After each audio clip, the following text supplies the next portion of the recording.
Ahí está, No, no marca. Ahí sí, profe. ahí sí. Bien. Ahí sí.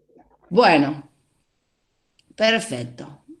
Bueno, entonces vamos a ver el tema de hoy, que es la última, no es la última unidad porque nos falta posoperatorio, pero el posoperatorio se los voy a comentar en la clase de repaso de la próxima clase, porque es algo sencillo y les voy a hablar un poquitito, algo muy corto de las consideraciones. Hoy vamos a ver la unidad 17, donde vamos a hablar de la hemorragia y por supuesto de la hemostasia y de todos los métodos y de todos los elementos que tenemos para hacer hemostasia. Bien, vamos a empezar definiendo qué es la hemostasia, ¿sí? ¿Qué es la hemorragia? La hemorragia, ustedes ya saben terminología, así que ya saben qué es la pérdida de sangre. Esa pérdida de sangre se da por ruptura de vasos sanguíneos. Esos vasos sanguíneos ya sabemos que se rompen que se pueden romper accidentalmente o intencionalmente, que es cuando el cirujano hace la incisión, que por supuesto va incidiendo los tejidos y indefectiblemente sangra, ¿sí? Entonces, cuando ese vaso se rompa por el motivo que sea, va a haber pérdida sanguínea, que va a ser más profusa o menos, pero va a haber sangrado. Por supuesto que el sangrado es un obstáculo que el cirujano tiene que vencer. En la historia de la cirugía sabemos que se luchó contra la infección, contra la hemorragia, porque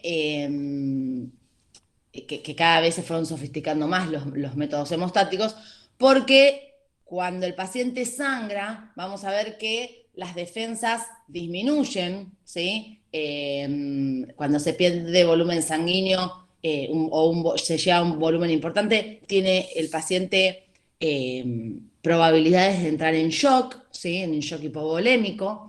Eh, Esto al disminuir las defensas se hace más propenso a la infección, ¿sí? Y por supuesto que se va a ir perdiendo el riesgo de shock y la pérdida de volumen, va a ir haciendo que el paciente baje su temperatura corporal y eso favorece a la vez, es un círculo vicioso que va a favorecer que haya que la hemostasia natural no sea eficiente, ¿sí? Entonces, no hay, se frena la síntesis de fibrinógeno, entonces no se puede formar ese tapón hemostático final, ¿bien? Que ustedes ya conocen de la cascada de coagulación. Lo ideal siempre es operar en blanco. El cirujano, ¿por qué se dice en blanco? Ustedes van a ver que cuando vayan a la práctica, van a ver que cuando sangra el tejido y se hace hemostasia y el cirujano seca la herida o aspira y logra una buena hemostasia, el tejido cuando no está irrigado tiende a tener un color más blancuzco, ¿sí? Entonces se dice igual operar en blanco porque la sangre que va saliendo le va robando visión, ¿sí? Entonces, y sobre todo cuando sangra y tiene que encontrar el vaso sangrante. Entonces, lo ideal siempre es que no haya acúmulo de sangre, de líquido en la herida, para que le permita una buena visión de las estructuras anatómicas y pueda operar de manera cómoda y correcta. ¿Bien? Entonces, ¿qué tipos de hemorragias vamos a tener? Vamos a ver que según dónde suceda, o sea, según el sitio, puede ser interna o externa. La externa ya la conocemos porque es las que vemos. Yo me caigo, se rompe el tejido, me lastimo y sangra y lo veo, o sea, hay salida al exterior. Y la interna es, me golpeo y se rompe un vaso por dentro y hay acumulación de sangre en algún espacio creado por ese sangrado o en la cavidad abdominal o torácica también, porque nosotros ya vimos lo que era un hemotórax,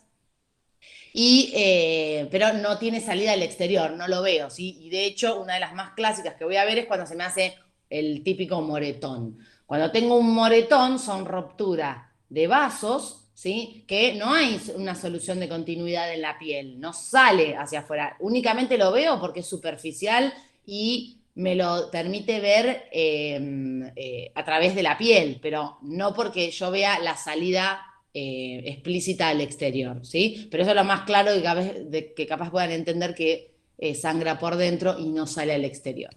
Después, según el origen, o sea, ¿de dónde viene ese sangrado? Puede ser arterial, venoso o capilar o en napa. El arterial es un sangrado que sale a presión, ¿sí? Sea de donde sea, o sea, nunca, va a ser la misma presión siempre. En general, esa presión, o sea, por supuesto que la cantidad de sangre sumado a la presión van a hacer parecer que sea mayor o menor sangrado.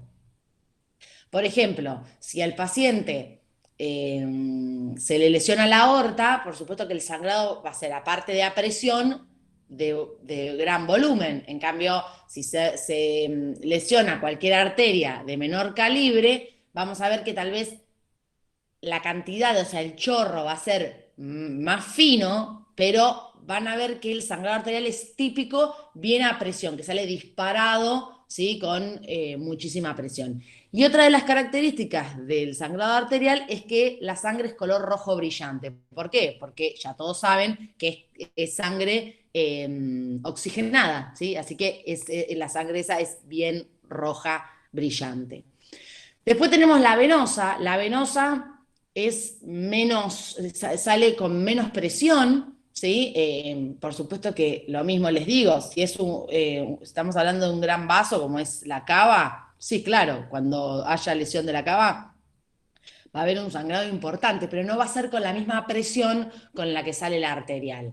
Esa sangre venosa es más densa, ¿sí? Y más oscura. ¿Por qué? Porque ya también todos saben que es sangre carboxigenada, ¿bien? Porque es la sangre que limpia, retira los desechos, entre ellos el dióxido de carbono, de los tejidos, ¿sí? Para purificarla, para limpiarla.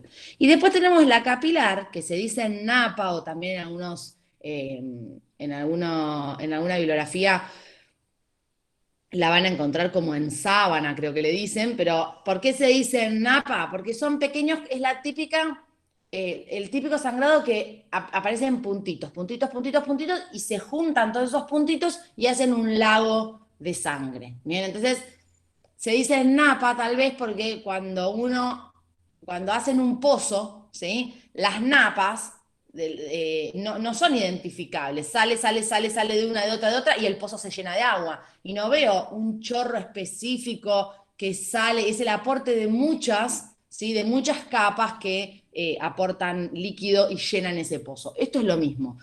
Y tal vez no sé si lo habrán visto en algún momento la capilar en napa, pero tal vez cuando se raspan, ¿sí? Cuando es un raspado que es superficial, se ve que el sangrado no es que me sale un chorro de sangre, sino que se van haciendo todos puntitos en diferentes puntos y hasta que se hace un laguito de sangre. Bueno, todo eso es hasta que se juntan, es del sangrado capilar. Y que es como más generalizado, es más difícil de identificarlo, ¿sí? No es que hay un vasito específico que el cirujano toma y le aplica algún método hemostático, ¿bien?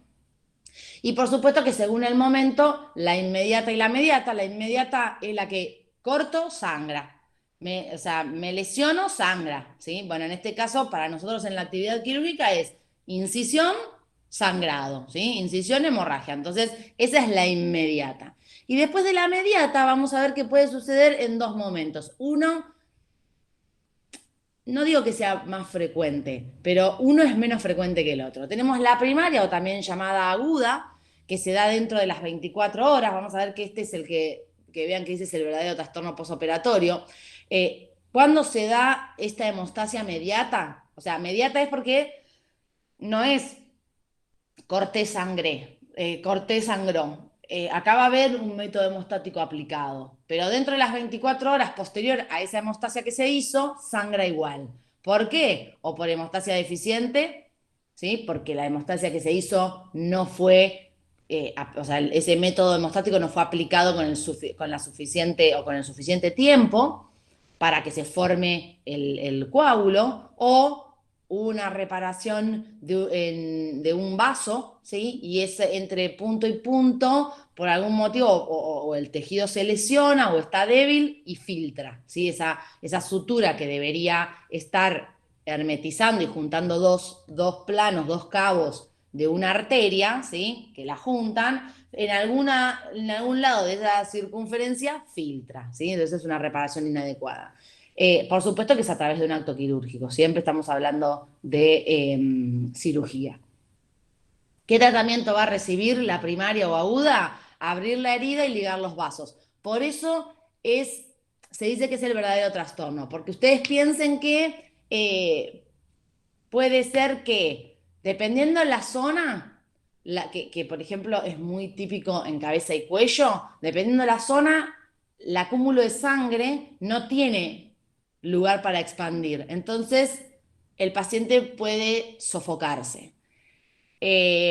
Además de eso, piensen que el paciente está siendo recuperado de la anestesia, ¿sí? Tal vez inclusive ya esté hasta extubado, si estaba intubado, está extubado. Siente ese reabrir la herida y ligar los vasos, puede sentir, si es superficial, puede sentir dolor. Y si es un sangrado en donde se dejó un drenaje y el cirujano ve que el drenaje da demasiado débito, ¿sí? O sea, viene demasiada sangre, demasiada colección, tiene que volver a, tienen que volver a dormir al paciente, inducirlo, volver a intubarlo. Nosotros ya no nos encontramos de estériles, tenemos que volver a lavarnos, volver a armar la mesa, los cirujanos volver a lavarse. Y si hay mucho sangrado, es algo que se tiene que hacer urgente. Por eso decimos que es un trastorno, el verdadero trastorno posoperatorio.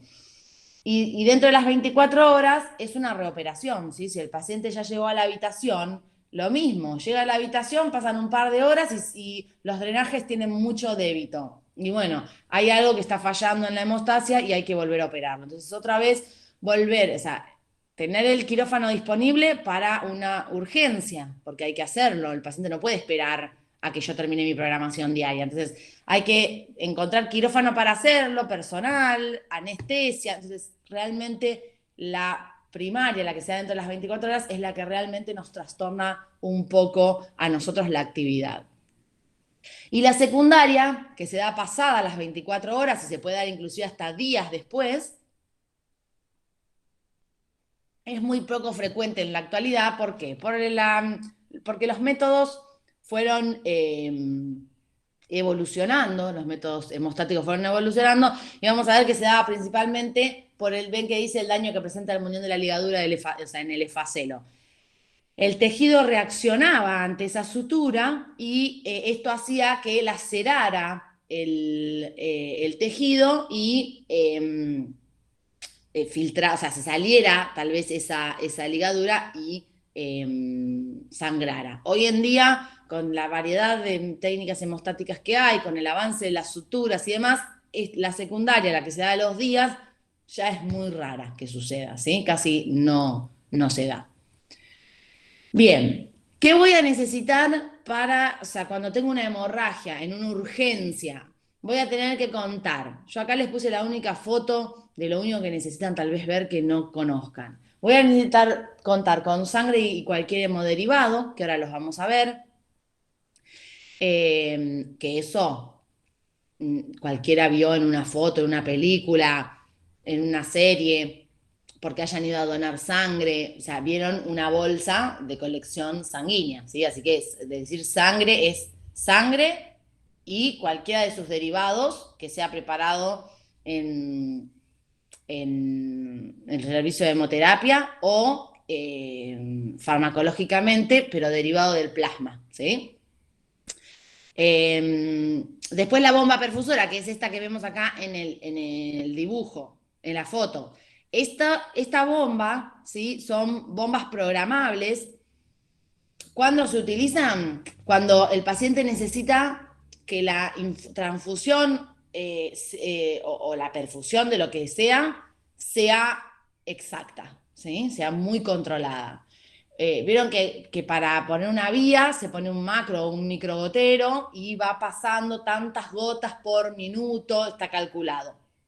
Ahora, es 2 por 2 4 eso? No lo puedo controlar. O sea, decir que realmente está pasando, o sea, puedo abrir un poquito más o un poquito menos la vía y que la gota pase más rápido o más despacio, pero no hay una cuenta exacta. En cambio, en esta bomba sí, en esta bomba se programa tanto volumen en tanto tiempo, se le da, se pone a funcionar y la máquina en ese lapso de tiempo va presionando, vean, va presionando la jeringa y de acá sale la vía que va al paciente, entonces lo controla. En pacientes pediátricos, ¿sí? Es muy utilizado y en cirugías mayores complejas también. Van a ver que las van a encontrar típicamente, bueno, en un hospital de alta complejidad siempre van a ver, pero las van a encontrar típicamente no solamente en la terapia intensiva, que está lleno, sino también en los quirófanos, por ejemplo, de cardiovascular central, en los neuroquirúrgicos, ¿sí? Donde hay, bueno, en trasplante hepático o cardíaco, bueno, en todas esas cirugías que son cirugías grandes, suelen haber varias de estas bombas perfusoras, ¿sí? Pero y de todas maneras, en los hospitales de alta complejidad suelen haber casi en todos los quirófanos. Después, por supuesto, que voy a necesitar electrobisturí y aspiración eficiente. Y ustedes van a ver que cuando se preparen, se empiecen a estar en la práctica y empiecen a prepararse la mesa, o empiecen a circular y ver cómo la prepara otro y cómo larga otro una cirugía, van a ver que hay dos cosas sin las que no se empieza el procedimiento. O sea, nosotros nos lavamos, armamos nos vestimos, nos enguantamos, armamos nuestra mesa. El cirujano ya terminó, o el ayudante terminó de poner en posición al paciente y se lavan ellos, vienen, nosotros los vestimos de manera séptica, les damos el material para hacer el embrocado, para pintar al paciente, colocan los campos. Una vez que colocan los campos estériles, o sea, que cubren al paciente por completo y dejan solo delimitada la parte bien, la parte donde se va a hacer la incisión, que ese es o sea, esa es la conformación del campo quirúrgico, como el resto está todo tapado con campos estériles, nosotros acercamos nuestra mesa. Hasta lo primero que hacemos es conectar el electrobisturí y la aspiración, ¿sí? Una vez que nos acercamos, desplegamos el electrobisturí y la aspiración y le damos los extremos para conectar al circulante, y el circulante conecta y probamos nosotros que está aspirando fehacientemente y comprobamos que el lápiz del electrobisturí se acciona y funciona. Una vez que está hecho eso, que son instantes, ¿sí? Pero una vez que está hecho eso, le damos el bisturí frío al cirujano, ¿sí? Y si por algún motivo ya el cirujano tiene el bisturí frío en la mano, igual van a ver que el cirujano está con el bisturí esperando y mirando y dice, ¿ya podemos largar? Te pregunta. ¿Qué quiere decir ya podemos largar? Si está conectada el electrobisturí y la aspiración. ¿Por qué? Porque si él incide y tiene que empezar automáticamente a hacer hemostasia, ¿sí? Ya desde la primera, o sea, hace la incisión de piel y ya automáticamente sigue con el electrobisturí. Y si hay por algún motivo mucho sangrado, van a necesitar aspirar. Entonces, y bueno, y después no solamente la hemorragia, ¿no? El paciente puede tener colecciones abdominales que necesiten ser aspiradas, entonces siempre es lo primero que necesita. Y en una hemorragia, en una urgencia y en cualquier procedimiento, pero sobre todo en la urgencia, el electrobisturí y la aspiración eficiente no me puede faltar, ¿sí? O en cirugías donde nosotros sabemos que puede llegar a haber riesgo de haber mucho sangrado profuso y que el cirujano necesite sí o sí aspirar mucho, voy a tener que tener esa aspiración eficiente y van a ver que el año que viene en las especialidades quirúrgicas se los van a decir a eso. Bien, después, solución fisiológica tibia, lo que les dije antes, el paciente empieza a perder volumen sanguíneo, empieza a perder temperatura. Cuando pierde temperatura, aparte del riesgo de entrar en shock hipovolémico, empieza a favorecer la hipotermia, que ya se da de por sí por los tejidos invadidos. Entonces, esa hipotermia, como les dije antes, va a frenar la síntesis de fibrinógeno, que después se transforma en fibrina, ¿sí? Ustedes recuerden siempre la cascada de coagulación del factor 12, 11, 9, 8, que se unen hasta el 10, el 5, 2, 1, ¿sí? Bueno, Esos tienen aporte de calcio, ¿bien? Y finalmente lo que buscan es transformar el fibrinógeno en fibrina y formar el tapón hemostático. Si hay hipotermia, eso no, o sea, eso se altera, se va alterando esa cascada de coagulación que hace ir pasando de un factor al otro, que se vayan sumando los factores y puede haber un problema de coagulopatía. Así que esa es una de las de los riesgos o de las causas de la hemorragia aguda también, que yo antes no se los comenté, porque va a depender a veces del paciente, otras veces del tipo de hemostasia que se haga y cómo se pare. Entonces puede ser, o sea, que el paciente ya lo traiga, que hoy en día igual se hace un hemograma y entre ellos un coagulograma, pero puede ser que lo traiga, ¿sí? O que se genere a través de la cirugía. Entonces, pero eso ya no va a ser un factor que tal vez podamos controlar tanto nosotros, ¿bien? Sepan qué sucede, vean que muchas veces les va a pasar que el paciente empieza a sangrar, sangra, y el peligro de que sangre y el peligro también de transfundirlo. Las transfusiones no son eternas. No es que estoy perdiendo sangre y como es una cirugía grande me administran sangre y puede ser indefinida, ¿sí? O sea, en esa sangre que se va administrando, en las transfusiones, igualmente llega un momento que se altera la coagulación, ¿bien? Entonces no puede ser indefinida. Entonces, por eso también es tan importante controlar el sangrado en cada procedimiento. Por más tonto que parezca, siempre hay que controlar el sangrado porque le podemos generar una coagulopatía, o sea, provocada a través de la intervención al paciente. Medicamentos, van a estar siempre en el carro de paro, pero bueno, no, principalmente adrenalina y gluconato de calcio para reponer, para que sea un sustituto de calcio, que es este actor principal de la cascada, y vasoconstrictores, ¿sí? Como es la adrenalina, que ustedes ya lo conocen. El cardiodesfibrilador, finalmente, siempre, eso ustedes ya saben que es nosotros en esta asignatura lo vemos como mobiliario fijo, tiene que estar siempre uno por quirófano, ¿bien? Lo ideal es que esté siempre dentro del quirófano, enchufado y cargado, ¿bien? Porque si el paciente termina haciendo un shock y entra en paro cardíaco o cardiorrespiratorio, hay que sacarlo de ese shock desfibrilándolo, ¿bien? Así que eso tiene que estar siempre disponible. Muy bien. Acá tenemos los hemoderivados que vienen desde el servicio de hemoterapia. Vamos a ver que la sangre total ya hoy en día no es tan utilizada, ¿sí? Sino que se la fracciona y se sacan los diferentes componentes, pero yo igual se las nombro por si en algún momento o en algún lugar les hablan de sangre total y sepan. A mí lo que me importa que sepan acá, que me parece importante para un instrumentador quirúrgico, es los tiempos de conservación. ¿Por qué? Porque el equipo quirúrgico es justamente un equipo. Trabajamos todos juntos.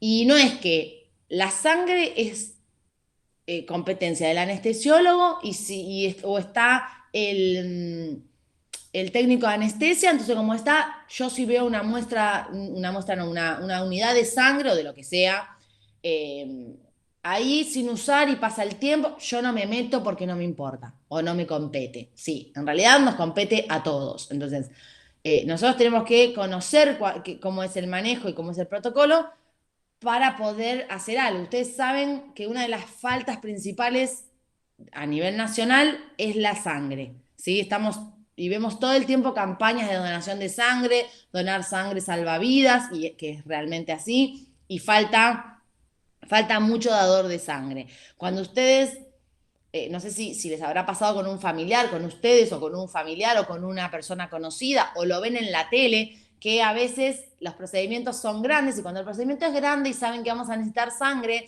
no es que el lugar no te va a operar porque no tenés los dadores de sangre, pero tratan de pedirte tantos dadores de sangre de grupo, tantos, ¿por qué? Porque cuesta que la gente done sangre, entonces si ya saben que a través de esa cirugía hay un riesgo o una posibilidad de que me tengan que transfundir, tratan de que voluntariamente esa gente consiga dadores para reemplazar esas unidades o inclusive para sumar más, ¿sí? De esas unidades que se van a utilizar, ¿bien? Entonces, ¿Por qué les digo esto? Porque si es un problema que estamos sufriendo a nivel país, aparte es uno de los trasplantes de órganos más viejos que hay, la transfusión sanguínea.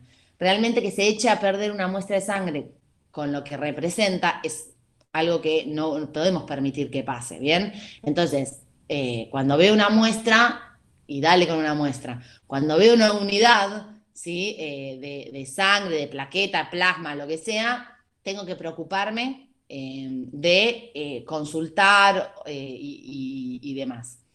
La sangre total se almacena por 35 días entre 2 y 6 grados centígrados, vean que es una temperatura de heladera, y lo que plantea es que lo van a ver en las normas, en la normativa que recomienda, porque yo no sé si es realmente obligatorio, pero lo recomienda, y yo calculo que todo el mundo lo sigue, el banco de sangre, ¿sí?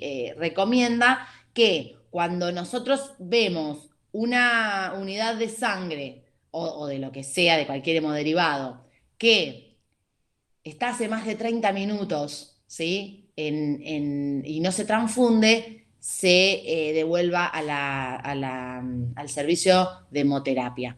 ¿Por qué? Porque yo puedo ponerla en la heladera que tengan en el quirófano. Nosotros en quirófano tenemos heladeras. Y si vos ves que hay una unidad y tenés que ver qué hacer, tu primer instinto va a ser igual ponerlo en la heladera. Pero vos en la heladera, y ustedes lo ven en sus casas, no tenemos algo que controle la temperatura exacta. ¿Bien? Entonces, cuando esa temperatura no puede ser controlada de manera exacta, pasado la media hora hay que devolverlo al servicio de hemoterapia y de última la vuelven a pedir a esa unidad, ¿sí? Pero ese es el protocolo. Es para todos, pero principalmente se nombra en sangre total y en hematíes que inclusive no puede pasar más de media hora de ese preparado para transfundirlo, ¿bien? Porque vean que los hematíes, los glóbulos rojos, es igual, 35 días su preservación a 4 grados centígrados, ¿sí? Entonces, siempre, si yo, y esto es como cuando les hablé de las muestras de anatomía patológica. Recuerdan que cuando les hablé de las muestras de anato, yo les dije que si yo voy al área o paso por el área de almacenamiento y siento olor a formol, nadie en su sano juicio o nadie que se precie de ser un profesional y por lo tanto una persona responsable y comprometida con su tarea, nadie va a sentir olor a formol y va a decir, yo no hice hoy muestras de anatomía, así que no me importa. No, vos sentís olor a formol y decís, che, hay algo perdiendo formol, hay una muestra que está perdiendo formol, y vas y te fijás y lo solucionás. Y si no lo podés solucionar porque estás en una urgencia o porque estás en actividad y pasaste justo por ahí, lo mínimo que vas a hacer es avisarle inmediatamente a tu supervisor. No sé, mira, discúlpame, te quería avisar que hay mucho olor a formol y hay que revisar que debe algo estar perdiendo. Yo ahora estoy en quirófano tal, no puedo, pero lo aviso para que alguien se ocupe.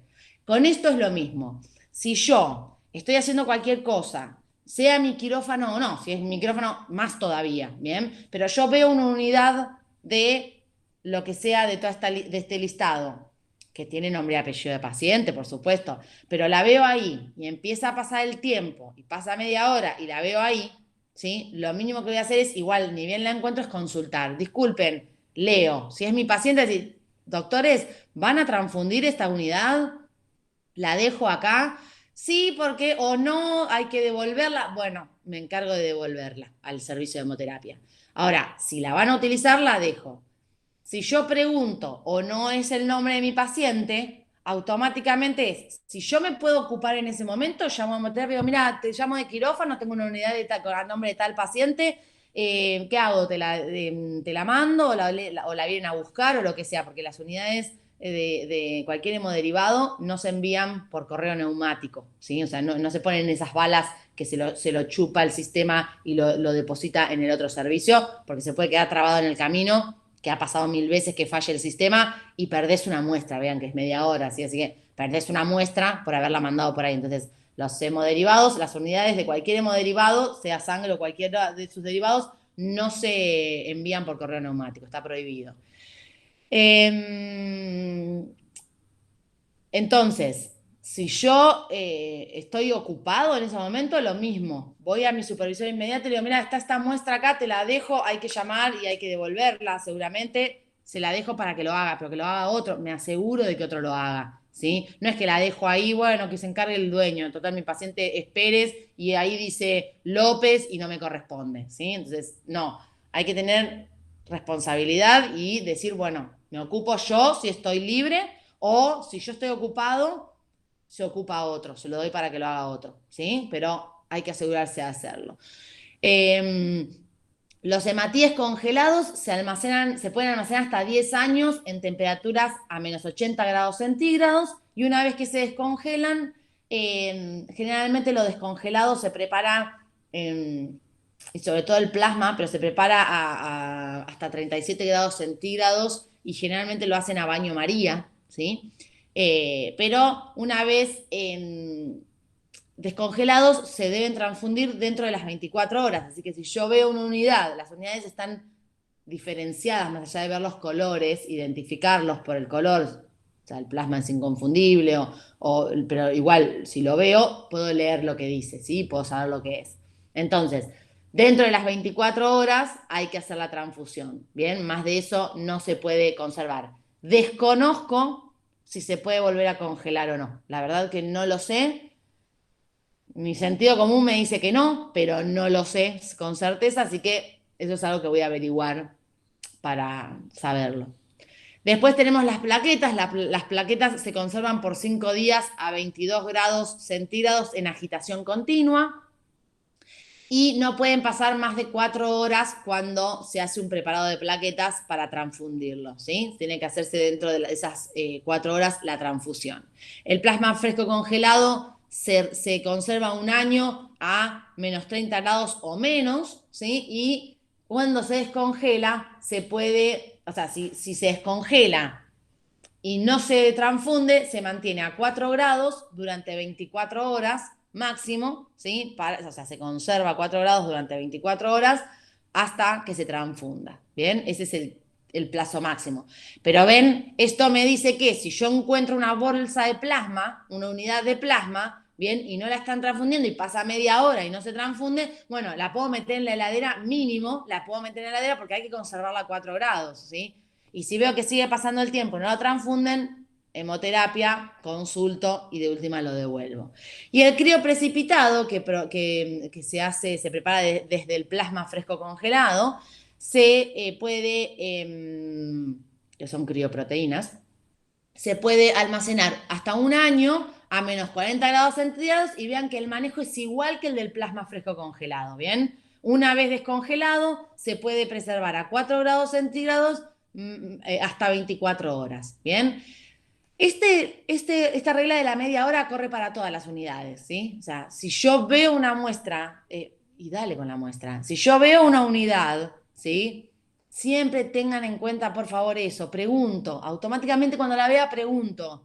Y si sigue pasando el tiempo y sigue estando ahí, le digo, puedo decirle, doctor, deme que la pongo en la heladera o llamo por teléfono a hemoterapia y le pregunto cómo proceder, ¿sí? Pero nunca se descarta. Supongamos que yo hoy entro, por ejemplo, yo me voy a la guardia, ¿no? Entro hoy a la noche y veo una unidad de sangre en el office entre quirófano y quirófano o suelen poner en el lavabo, que eso no sé si está bien del todo, tampoco hay algo que lo contraindique, pero suelen haber en los lavabos suelen poner agua caliente, ¿sí? Y ahí ponen las unidades a descongelar, que sería una especie de baño María. O ponen a entibiar un poco la unidad de sangre para transfundirla. Supongamos que queda ahí. Y yo entro hoy a la noche y veo y voy a averiguo, miro en el cronograma quirúrgico y ese paciente es de hoy a la mañana. O ese paciente es del día anterior. Lo más probable es que yo piense, esta unidad ya no sirve. Jamás descarto una unidad de nada, ¿sí? Jamás la descarto. Llamo a hemoterapia y se la devuelvo. Y que hemoterapia haga lo que ellos están entrenados, capacitados para hacer con esa unidad. No está en mi poder decidirlo. No es una pinza que la encuentro sucia y yo sé lo que tengo que hacer con eso, yo sé que la tengo que contaminar, yo sé que la tengo que mandar a esterilizar, ¿sí? Yo sé que si encuentro un desinfectante en cualquier lado, o un antiséptico, más que nada, en cualquier lado que no sea su lugar, lo tengo que descartar porque no sirve, pero eso es un protocolo que yo conozco de elementos que yo manejo, ¿sí? Así que siempre seamos muy respetuosos de las competencias y las incumbencias ajenas, ¿bien? Muy bien. Bueno, acá es un resumen para que sepan de dónde viene. Vean que de la sangre entera se centrifuga, se sacan los hematíes concentrado y plasma rico en plaquetas. Se centrifuga o se congela para tener concentrado de plaquetas o plasma fresco congelado. Y del congelado se descongela, como les dije, o sea, se congela y se hace el crioprecipitado, que ambos dos se descongelan para su utilización. Bien, eso es como un resumen de lo que les estuve contando recién. Muy bien. Cuando no se puede transfundir un paciente porque el paciente no quiere una transfusión, porque sus creencias religiosas no lo contemplan, como es el caso de los testigos de Jehová, en esos casos voy a necesitar utilizar una alternativa cuando sepa que ese paciente va a sangrar, ¿sí? Porque si no hay algún tipo de reposición sanguínea, no se va a poder operar si sangra mucho. Entonces, para eso existe el Cell Saver. El Cell Saver, que debe ser la marca, que creo que es la marca comercial, es un recuperador sanguíneo. ¿Qué hace el Cell Saver? ¿Qué hace este aparato, esta máquina? Hace aspiración, colecta, lavado y filtración de sangre a una bolsa satélite, ¿sí? Porque hay gente que no quiere, por muchos motivos, recibir sangre de otra persona, ¿sí? Entonces se hace una autotransfusión.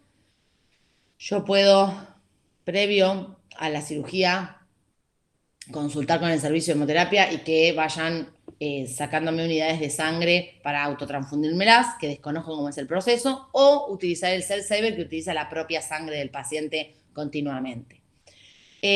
Por supuesto que para usar el Cell Saver la tiene que manejar un técnico de hemoterapia, ¿sí? Sí o sí, no es algo que lo podemos utilizar ni nosotros, ni el que la conecta el anestesiólogo y lo pone a funcionar, ningún técnico de los que trabaja con nosotros en quirófano. Siempre tiene que ser un personal de hemoterapia, un técnico de hemoterapia. Así que siempre que el procedimiento requiera, o sea, el cirujano sepa que ese paciente no quiere transfundirse y va a necesitar recuperador sanguíneo, lo tiene que programar con tiempo, ¿sí? ¿Por qué? Porque tiene que estar disponible ese técnico y ese técnico tiene que saber que en el día de mañana o el día tal, a tal hora, va a tener que venir a asistir para utilizar esta máquina, ¿bien? Son circuitos discontinuos. ¿Por qué son discontinuos? Hay continuos también. Hay aparatos que directamente procesan la sangre y la devuelven. En este caso, o el más utilizado es el discontinuo, porque al técnico de hemoterapia, con este sistema puede controlar visualmente el estado de esa sangre que se va colectando, ¿sí? Porque va a un reservorio, que ahora lo vamos a ver, pero va a un reservorio previo. Entonces hace un chequeo visual de esa sangre que se va colectando. En el automático no, en el que es continuo no tiene ninguna estancia donde se asienta y después no lo puede controlar. Entonces siempre prefieren que sea sistema discontinuo, ¿sí? Entonces es el Cell Saver que mayormente van a ver, va a ser este con el dispositivo, con el reservorio de sangre, colectándolo. ¿Y qué hace? Una vez que se llena, ahí se activa así automáticamente el resto del proceso. Pero por eso dice semiautomático, porque no es que empieza a aspirar y ya aspira, procesa y devuelve, aspira, procesa y devuelve. Va, llena, llena, llena, llena, llena. Cuando llega a ese tope, ahí se activa el proceso de recuperación, de lavado y de calentamiento y todo más que hace la máquina por dentro, ¿bien? Y esta máquina colecta volúmenes que van de 55 a 375 mililitros máximo. Vamos a ver que en pediátricos es menor, yo nunca me acuerdo, creo que son 125 mililitros, ¿sí? Profe, una consulta. Sí, Y en los casos de las emergencias, si no hay un técnico, ¿cómo se hace? en las emergencias, si el cirujano sabe, porque los testigos de Jehová suelen tener una, porque una Son cosa es que yo no identificados, sí. quiera por lo que yo no quiera, pero ellos tienen como jurisprudencia en que ya hay muchos casos, no lo puede transfundir, ¿sí? O sea, va a tener que pedir en ese caso, seguramente ustedes esto lo van a ver en medicina legal igual, en fundamentos jurídicos básicos y en otra más. Pero generalmente lo que hace el cirujano es pedir la intervención de un juez y lamentablemente los casos terminan siendo a elección del paciente. Si el cirujano no sabía fehacientemente de que era un testigo de Jehová y lo transfunde, bueno, lo hizo para salvar la vida. Ahora, no es justificación salvar la vida si saben que es testigo de Jehová, porque saben que va en contra de sus creencias religiosas. Entonces, para ellos no está por encima de salvar la vida, porque no es salvarle la vida para ellos. Entonces, Claro. no se puede.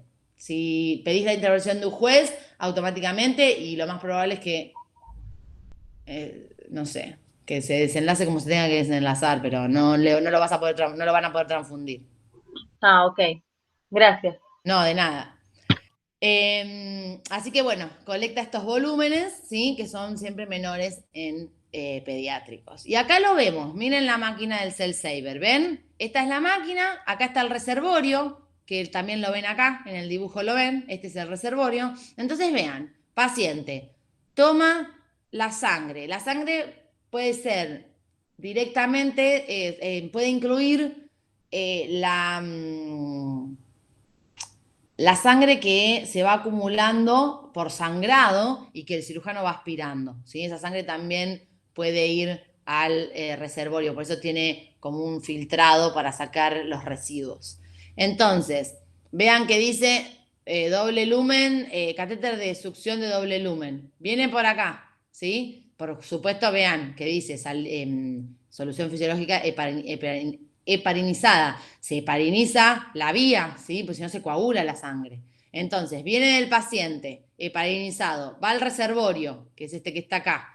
Se llena, se llena, se llena, se llena. Cuando se llega a un punto que se llena, automáticamente se activa el proceso, entra a la máquina, que es el procesador de la sangre. Vean que administra solución salina, acá se da el lavado ese del que hablamos, y llena otro reservorio a través del cual va a administrarse otra vez al mismo paciente, ¿sí? Y por supuesto que tiene un área de desechos del proceso de limpiar y calentar y filtrar esa sangre. ¿Bien? Pero bueno, y acá lo vemos, no encontré una foto decente, igual tampoco es que hay que tanto para verlo, pero bueno, vean cómo está el Cell Saver dentro del quirófano y siempre lo maneja un técnico de hemoterapia. ¿Bien?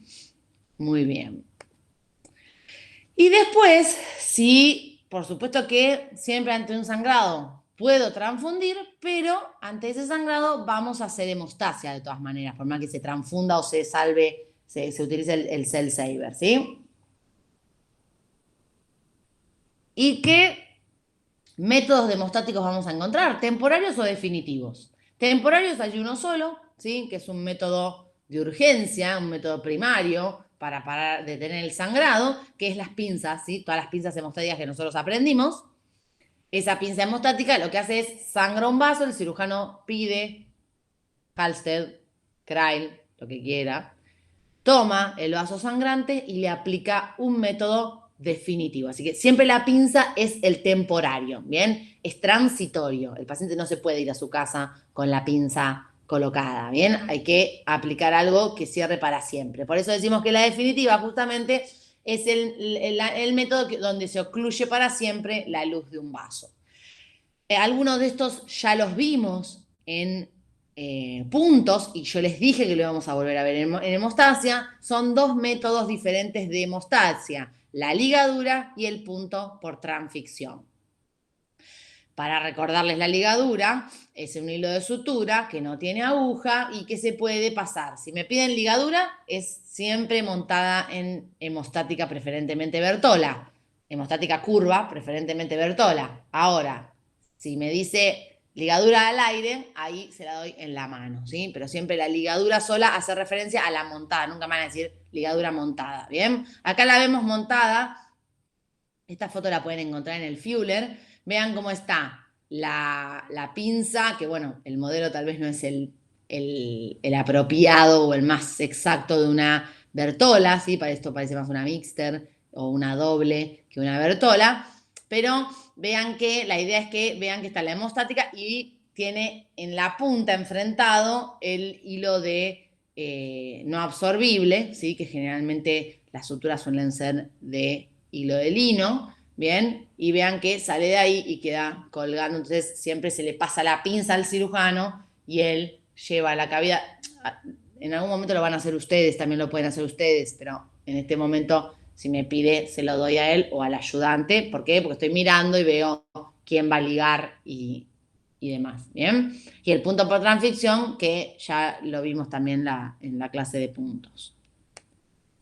Después, otro método, el electrobisturí. El electrobisturí no se los muestro porque ya tuvimos una clase entera dedicada al electrobisturí, así que no se los tengo que volver a mostrar ni nada, ustedes ya lo conocen, ya son expertos en electrocirugía, así que no hay necesidad de que lo vuelva a mencionar.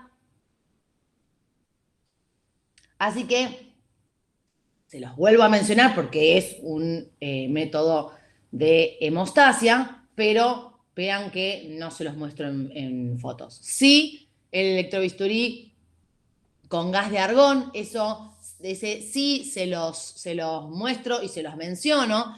Van a ver que el electrobisturí con gas de argón es, acá ven la consola únicamente, ¿sí? Esta es la consola, y acá vemos cómo actúa, ¿bien? Este es el tejido, generalmente es muy utilizado en cirugía hepática, yo se los mencioné cuando hablamos del electrobisturí y vimos el spray, ¿sí? Les dije que había estructuras muy vascularizadas que necesitaban que no tenga contacto directo la punta activa del electrobisturí con el tejido, ¿sí? Bueno, ese es el caso, por ejemplo, del hígado. Entonces, este es muy utilizado en hígado.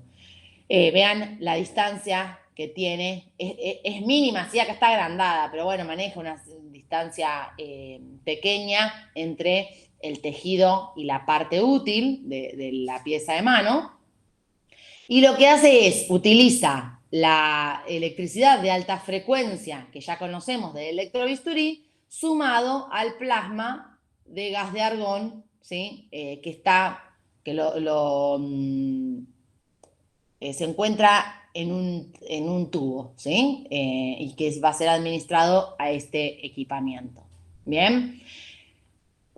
¿Qué diferencia tiene el gas de argón con el electrobisturí común? El tipo de hemostasia que hace, ¿sí? Ustedes van a ver que la diferencia va a ser, esto no porque tal vez tengan que saberlo, sino que es un dato de color que yo les doy para ilustrarles o sumarles conocimiento de simplemente saber por qué, ¿sí? La diferencia está en cómo viajan los electrones, ¿sí? Entonces, la cantidad de electrones que van a viajar, ¿bien? Va a estar limitada por la cantidad de gas, ¿sí? De partículas de gas que se administre, o sea, lo controla la cantidad de gas de argón, ¿bien? Y una de las particularidades que tiene, o sea, va a ser un electrón por cada partícula de gas. Y una de las particularidades que tiene el gas de argón, y que es fantástica para esto, es que tiene la capacidad de que viene el electrón y actúa en forma superficial, no va hacia adentro, superficial. Y el tejido que tuvo contacto con el gas de argón y coaguló, queda, o sea, no sigue atrayendo electrones, ¿sí? Por eso no va a profundidad. Lo que hace es, el gas retiene en la partícula el electrón hasta que encuentra nuevo tejido, ¿sí? Que no haya sido tratado y lo sigue, entonces y trabaja sobre él. Entonces, ¿qué quiere decir esto? Que yo se lo estoy tratando de explicar con mis palabras lo mejor posible para que ustedes lo entiendan, pero lo bueno que tiene es que trabaja a nivel superficial de esa manera, ¿sí? Siempre va abarcando superficie y nunca va en intensidad hacia adentro, ¿bien? Entonces, ese también es uno de los beneficios que tiene el gas de argón. Esta foto es súper fiel a lo que pasa. Ustedes cuando vean usar el gas de argón van a ver que hace un ruido como de que sale aire, ¿sí? Y como que sale aire eléctrico, no sé cómo decírselo, es un ruido especial. Pero ven esta llama, como si fuese un mini sopletito, van a ver esta llama típica, ¿bien? Y vean que, como les dije antes, no tiene contacto con la superficie, ¿sí? Y los electrones viajan de todas maneras. Bien, entonces, acá vemos la consola del argón, ¿sí? Vean que siempre dice argón, más allá de que ustedes lo ven y esto no es un electrobisturí del que ustedes ya conocen. Vean que tiene, por supuesto que como les dije que la cantidad de gas va a controlar la energía transmitida, ¿sí? Tiene esta perilla para controlar el gas que se administra. Bien, acá tenemos la pieza de mano, perdonen que me quedó tomé esta foto y me quedó el mouse, el puntero del mouse ahí.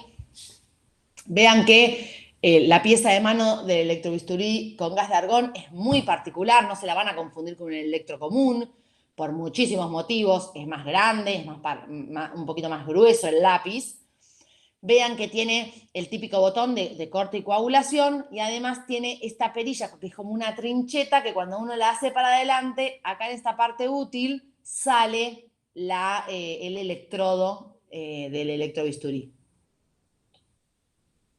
Nosotros no lo utilizamos porque para utilizarlo como, o sea, este lápiz viene preparado para utilizarlo como monopolar o como monopolar más gas de argón, ¿sí? De las dos maneras. Nosotros no lo hacemos, entonces esta punta metálica siempre está traccionada hacia adentro. Esto no lo usa jamás nuestro cirujano y por supuesto que trae el botón para accionar el argón, ¿sí? No, eso no se los dije. La botonera tiene tres botones, la típica de corte y coagulación que ustedes ya conocen y la que administra el gas. ¿Por qué no lo hacemos? Porque este equipo trabaja con la coagulación más alta, ¿sí? Y con la frecuencia más alta, que es a 120. En cambio, el electrobisturí solo trabaja generalmente, nosotros lo vamos a poner para arrancar en 30, 35, a veces más bajo, y después el cirujano no puede pedir que lo aumente según sus necesidades, pero si yo tuviese que utilizar esta misma consola y la que trae el equipamiento trae una consola para monopolar, tengo que estar todo el tiempo cambiando. Cuando él va a administrar electro, tiene que estar diciéndome electro, entonces yo tengo como circulante que ir y bajarle la frecuencia y después cuando dice argón, ir y subir la frecuencia. Entonces, como es para el circulante, es muy laborioso y molesto para el cirujano, que no lo puede usar en forma automática, nosotros le hacemos doble conexión, ¿sí? O sea, con otra consola de electrobisturí monopolar aparte, ¿bien? Pero acá lo van a ver conectado en la misma consola porque esta foto no es nuestra, ¿bien? La que les voy a mostrar. Entonces, vean que la pieza de mano, ¿sí? Que parece un monopolar, porque es un lápiz de monopolar, pero tiene adicionado gas de argón, tiene en la conexión, en vez de solamente esta de triple clavija, que es la conexión del monopolar clásico, tiene además dos cables más. Entonces van a ver que acá, ¿sí? A distal, el cable que sale no es el finito típico del monopolar, sino que es más grueso. ¿Vieron los audífonos que ustedes tienen colocados los audífonos y se juntan los dos y entran adentro de un cubrecable que los lleva a los dos juntos o vienen pegados y uno los puede ir despegando hasta cierto punto? Esto es igual. Estos tres cables están insertados acá atrás y tienen el cubrecable por encima. Entonces ustedes lo van a poder traccionar hacia atrás para tener más separado o menos separado estos tres cables, ¿sí? Estos de acá. ¿Qué son? Para que lo sepan. Esto es un filtrito, es un pequeño filtro que vean que está conectado acá en la foto, ¿ven? Entonces, esta es la conexión del mono y este es como esta clavija acá de banana que se conecta a una adaptación que ahora les voy a mostrar. ¿Qué hace? Primero, yo igual esto se los nombro y después cuando ustedes lo vayan a conectar se lo van a tener que enseñar otra vez porque no es fácil. Pero esto, primero tienen que conectar esto y después prender el equipo. No es como el monopolar que yo lo puedo dejar prendido y ya seteado y cuando me pasa la clavija a mi compañera lo conecto y empieza a funcionar. Esto no. Esto sí o sí tiene que primero hacer toda la conexión del equipamiento y después lo prendo. ¿Por qué? Porque ni bien lo prendan, el equipo va a largar por esta boca de acá un poquito de gas para censar este filtro. Y si no se encuentra con ese filtro, no censa. Entonces, no anda. ¿Sí? Y les va a pasar que cuando se olviden y lo prendan primero y después le conecten todo, va a parecer que censó y cuando lo quieran usar no va a funcionar. Y ahí van a tener que apagarlo y volverlo a prender con todo ya conectado y eso te lleva tiempo porque le lleva tiempo setear, ¿sí? Así que eso van a tener que tenerlo en cuenta cuando lo usen. Y vean que acá tiene dos controles de nivel de gas, ¿sí? Al 100%, creo que es al 75 y al 20, o al 50 y al 25% que lo mide con luz, y yo eso lo tengo que prestar atención. Son dos tubos, vean que son dos tubos, tubo 1 y vean que dice acá el tubo 2, está acá apagado porque está usando el tubo 1, por eso está prendido. Y vean que tengo que estar pendiente de esto, ¿sí? Cuando termina el procedimiento, ver cuánto lleva gastado y si veo que está en 25, ya avisar para que cambien el tubo y lo repongan. ¿Por qué? Porque no me puedo quedar sin argón en medio del procedimiento, ¿sí? Y tal vez si es el único y es el 25% de lo que queda, no le va a alcanzar para el próximo procedimiento. Así que eso, siempre estén atentos a los volúmenes de gas que marcan acá, ¿bien? Muy bien. Acá vemos, este es el argón que tenemos en el Hospital El Cruce. Vean que acá está, vean que es la misma consola. ¿Se dan cuenta que es la misma consola? Vean que este botón que está tocando acá, esta persona, es este que está acá, ¿sí? Y acá está la perilla que mide el flujo del gas, ¿bien? Y acá están los sensores de la cantidad de gas. Y acá está el la consola del mono, del electrobisturí monopolar, en donde vean que en este adaptador, ¿sí? Nosotros a todo lo que no tenemos nombre le decimos pituto, ¿sí? Pero este es un adaptador donde acá tiene un tornillo y nada, ahí va esta bananita suelta, se pone acá, se enrosca, que la apriete, ¿sí? Y se deja ahí conectada. Y vean acá donde tienen conectado, ¿sí? El monopolar a la misma consola para utilizarlo en el mismo aparato, ¿sí? Vean, acá está conectada la de la pieza, ¿sí? Y ¿cómo se llama? El sensor del gas. Acá está conectada la bananita esa que viene sola en este adaptador. Y acá está conectado el otro lápiz de monopolar normal, común y corriente que le vamos a dar. Y vean que acá dice 55 y acá no sé si dice 13, no sé qué dice. Pero vean, si yo estoy utilizando estos dos para los dos lápices, cuando quieran monopolar solo, que va a ser este que está conectado acá, me lo va a pedir que esté en 55 la coagulación, por ejemplo. Pero cuando quiera argón y va a usar la otra pieza de mano, esto lo voy a tener que subir a 120. Entonces estoy, argón, vengo, lo subo a 120. Me quedo esperando que lo utilice. Mono, lo bajo a 55. Entonces, ¿qué tengo que hacer? Circular, parada, como esta persona que se ve acá atrás, parada al lado del argón, ¿sí? O sea, no hago otra cosa más que eso por si dice argón, monopolar. Imagínense lo molesto que es para él estar diciendo eso, ¿bien? Entonces, por este motivo, nosotros en el cruce, vean que esta conexión del monopolar común no la tenemos conectada acá. Usamos otra consola más aparte. Entonces, ustedes van a entrar al quirófano del cruce y van a ver que hay dos consolas de monopolar. Una de argón y una común y corriente, ¿sí? ¿Qué es esto que ven acá? Esta es la de argón, esta que está en la foto siguiente nosotros no la utilizamos y traemos otro monopolar común y lo conectamos el lápiz normal al otro mono normal. Y este mono lo dejamos que es del argón. ¿Se entendió eso? Eso se los digo porque van a entrar y van a ver o se van a encontrar en la práctica común con esas diferencias y realmente estar subiendo y bajando esto es molesto, ¿bien? Y molesto para los dos. Así que, bueno, ténganlo en cuenta, ¿sí?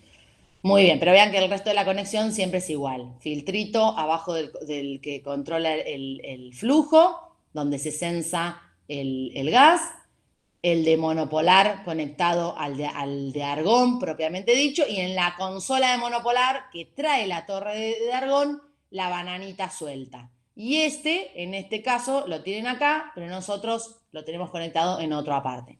Por supuesto que los dos son sistemas monopolares, ¿sí? Así que si utilizan solo el argón y utilizan esta consola de monopolar también para el mono común, va una sola placa paciente, la que ven que sale de acá. Esta es la placa paciente gris que va al paciente. Si utilizan el monopolar común por separado, doble placa paciente. La de este equipo, del argón, porque utiliza el monopolar común, la alta frecuencia, y el del monopolar aparte. ¿Sí? Tienen que utilizar las dos placas pacientes. No es que recoge de una sola toda la electricidad que se aplica.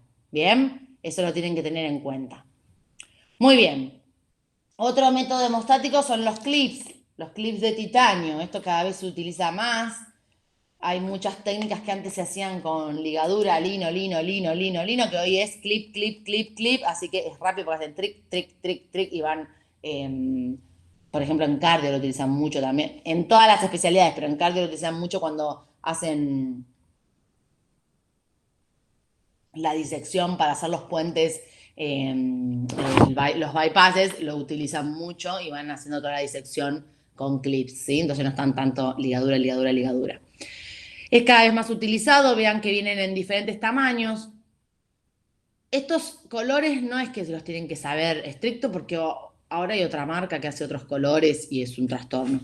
Pero en general venía el amarillo small, el azul medium, el medium large verde y el large naranja.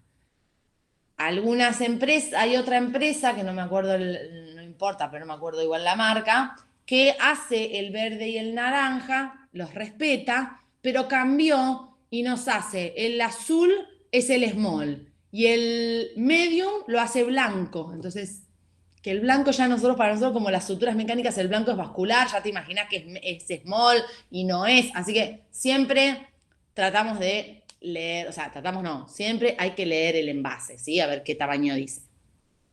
Y después, cuando ustedes trabajen en un lugar y estén reesterilizados y no tengo el blister para leer qué tamaño es, ya se van a acostumbrar y se van a dar cuenta por el tipo de clipera, ¿sí? Esto es una clipera, ¿por qué? Porque porta los clips que los tiene acá adentro. Esta cliperita, ustedes ya la van a conocer y van a saber de qué marca es y van a saber si es, qué tamaño es, ya lo van a aprender en la práctica. Vean que siempre la clipadora, ¿sí? Que puede ser como esta que está acá, que es a cielo abierto, ¿bien? O, porque es corta, de 22 centímetros, no sé cuánto mide, pero debe medir más o menos unos 22 centímetros de largo. También viene en su versión laparoscópica, por supuesto. La clipadora se condice siempre, sus anillas traen una recubierta del mismo color que la cliperita, ¿ven? La clipera, si es amarilla y la anilla de la clipadora es amarilla, quiere decir que esta clipadora es para clips small, porque en esta marca el amarillo es small. Si esto tuviese las anillas, este plástico de la anilla en celeste sería medium en este caso, ¿sí? Si fuese la otra marca que hace blanco y azul, tendría esto blanco o azul, o también celeste o azul, verde o naranja, ¿sí? Siempre me dice para qué tamaño es la clipadora, ¿bien? Según el color de la clipera. Y por supuesto que el que me vende los clips me da las clipadoras, ¿sí? Entonces, las da siempre generalmente como dato. Vos me compras tantas clips y el vendedor te da las clipadoras, ¿bien? Así que siempre van a estar acordes a la marca con la de clips que tengan. Vean, no se ve acá bien, pero vean que el clip queda encastrado. ¿Por qué? Porque en la parte esta útil de acá de la clipadora tiene como una canaletita en el medio, ¿sí? Donde va ensartado el clip. Vean acá en esta foto cómo esto está cortado así, por ejemplo, a la mitad. Vean cómo entra la clipadora y encastra. Esa canaleta que tiene va pasando por el borde, o sea, que como que esta fuese la canaleta ampliada de la parte útil y va como por los bordes del clip. Entonces se encastra ahí y queda como ven acá, ¿sí? Y queda abierto, ven que queda abierto el clip.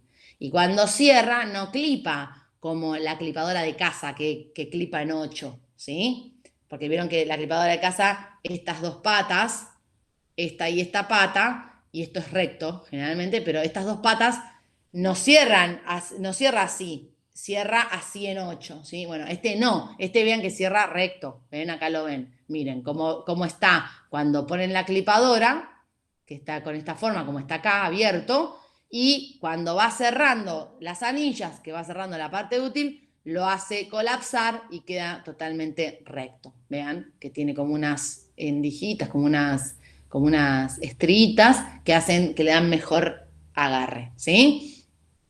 Es muy utilizado hoy. Van a ver que en un montón de técnicas quirúrgicas utilizan clips y según la técnica quirúrgica ustedes van a saber si tiene que ser small, medium, o medium large o large, ¿sí? Eso lo van a saber en la práctica. Bien.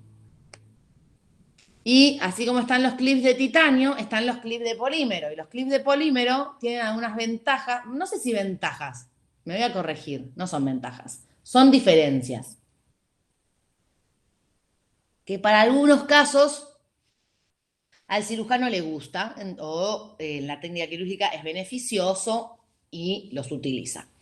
Vamos a partir de la base que es un polímero. Es un polímero no absorbible, ¿sí? Entonces no es radiopaco. Ahí ya tenemos una diferencia con el de titanio. El titanio, es metal, es radiopaco. Este no es radiopaco. Estos clips, los anteriores vieron que están colapsados.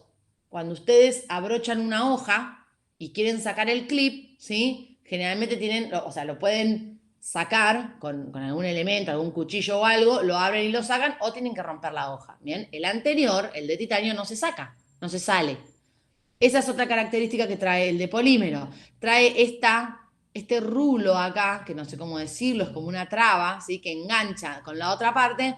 Entonces viene una pinza de extracción en donde se pueden desenganchar otra vez y sacarse. ¿Bien? Entonces, esa es otra diferencia que tiene con los clips de titanio. Vean que las clipadoras de estos clips vienen en varios tamaños. Vean que acá este es el lila, ¿sí? Que es este que está acá, que son de tamaño grande. Bien, acá te dice más o menos de qué tamaño es el vaso, entre qué y qué medida liga. Si es mediano, mediano grande, grande o extra grande. Vean que el otro venía small, medium, medium large y large, ¿sí? Entonces este es diferente. Y las clipadoras son específicas de este clip. No puedo utilizar tal vez otra de las otras si es la medium, si la marca, todas las marcas hacen medium y yo tengo una clipadora cualquiera, la puedo utilizar con cualquier clip medium, ¿sí? En cambio esta no. Esta no puedo utilizar una de las otras clipadoras de titanio para colocar este clip de polímero porque vean que el enganche acá en la parte útil es diferente. Así que tienen sus propias clipadoras. Y también vienen en las dos versiones la que es de cielo abierto, que no es de 22, es más larga, no sé qué medida tiene, pero tiene como 40 centímetros, es bien larga, así es una clipadora bien larga. Y la versión laparoscópica, ¿bien? Los dos modelos. El nombre comercial de estos clips de polímero es, y se los van a pedir tal vez así, son Emoloc. Como siempre me pasa lo mismo, se los tengo que escribir, esperen que se los voy a escribir acá. HEM-O-LOC.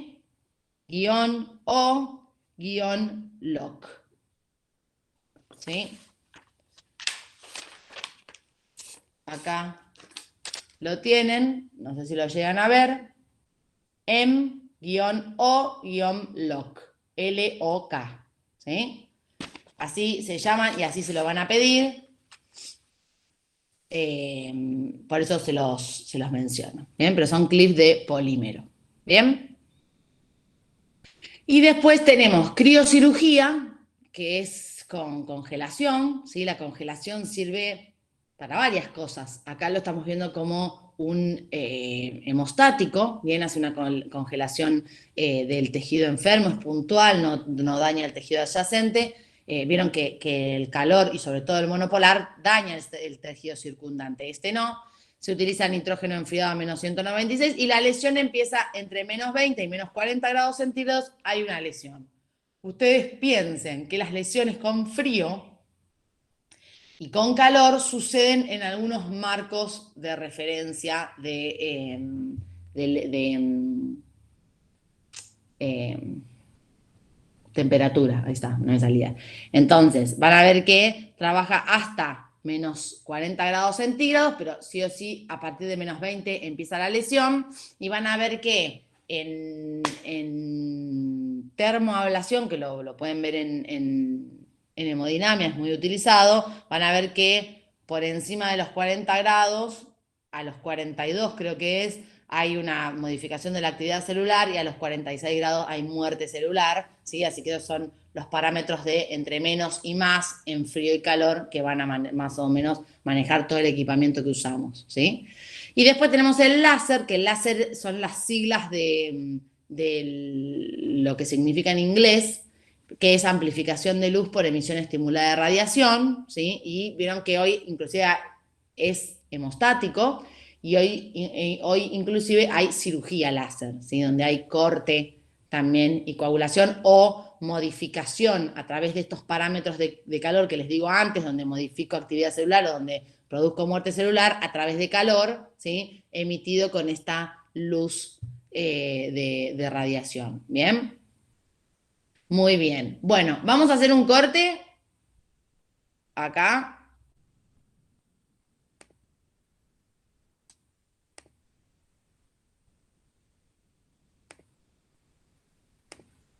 Ahí